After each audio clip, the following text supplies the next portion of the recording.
प्रधान का सम्मान प्रजातंत्र की पहली शर्त। देश में अपने प्रधानमंत्री के प्रतीक पुतले को जलाया जाने लगे, वो भी दशहरा के पावन अवसर पर। समझना होगा सभी को कि संकट बड़ा है। समझना होगा सभी को कि यह प्रजातंत्र की पहली शर्त को ही समाप्त कर देने जैसा है। इसे व्यक्ति के नापसंद होने या किसी नीति के विरोध से जोड़कर बिल्कुल नहीं देखा जाना चाहिए, क्योंकि सरकार के विरोध की एक स्थापित परंपरा है, पूरी व्यवस्था है, जिसके इतर जाना न सिर्फ प्रधान का अपमान है बल्कि प्रजातंत्र की पूरी व्यवस्था को धता बताना है। जिस तरह से पूरे पंजाब में जगह जगह पर बड़े ग्राउंड में बकायदा घोषणा करके रावण की जगह प्रधानमंत्री नरेंद्र मोदी का पुतला दहन कार्यक्रम आयोजित किया गया, विचलित करने वाला है। इसकी जितनी निंदा की जाए कम है। यह देश को दुनिया की नजर में शर्मिंदा करने जैसा है। इससे भी ज्यादा यह पूरे पंजाब का अपमान है। कैसे कुछ गिने चुने उपद्रवियों के आगे नतमस्तक हो जाता है पूरा का पूरा सूबा।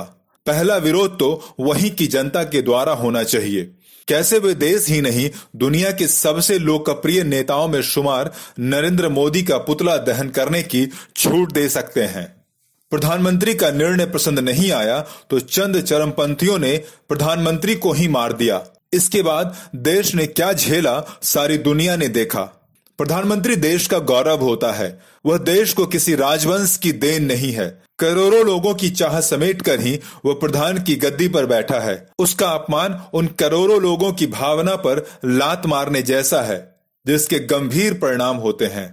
किसी सामान्य जन आंदोलन, हड़ताल, प्रदर्शन आदि में पुतला दहन फिर भी समझ में आता है, लेकिन दशहरा के दिन रावण की जगह देश के प्रधानमंत्री का पुतला जलाना बौद्धिक दिवालियेपन को दिखलाता है। इस तरह से पुतला फूंकने वालों ने भारत की संस्कृति को भी दूषित करने का गुनाह किया है। यह गंभीर अपराध है। बावजूद इसके प्रति जो प्रतिक्रिया सत्ता पक्ष या विपक्ष दोनों ही ओर से देखने को मिली, बहुत ही निराश करने वाली रही। दुनिया की सबसे बड़ी लोकतांत्रिक पार्टी के चहेते राजनेता का इतना बड़ा न सिर्फ राजनीतिक बल्कि सामाजिक और सांस्कृतिक अपमान हुआ, उसकी प्रतिक्रिया में पार्टी प्रमुख ट्वीट करके खेद जताते हैं। समझ में तो यही आता है कि बीजेपी अध्यक्ष जेपी नड्डा या तो इसकी गंभीरता नहीं समझ पा रहे या फिर इसका कोई सियासी लाभ साधने में लगे हैं। कांग्रेस की तरफ से राहुल गांधी ने भी इस संदर्भ में ट्वीट करना ही बेहतर समझा, जिसमें इस घटना को गलत तो बताया, साथ ही मोदी को सलाह भी दे दी कि किसानों से बात करें। स्पष्ट नहीं कर पाए कि नाराजगी प्रधानमंत्री के पुतला दहन से है भी या नहीं। कायदे से तो उन्हें एक नसीहत पंजाब में अपनी कांग्रेस सरकार को भी देनी चाहिए कि इस तरह से सांस्कृतिक और धार्मिक आयोजनों को गंदी राजनीति से दूषित ना करें।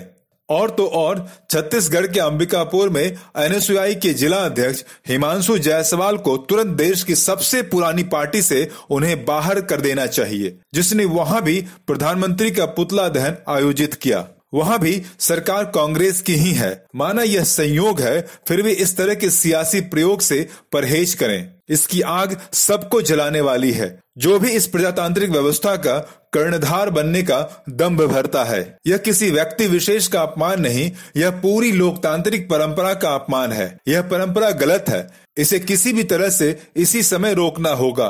पक्ष विपक्ष की लाभ हानि से ज्यादा यह देश के गणतांत्रिक गौरव पर आघात है।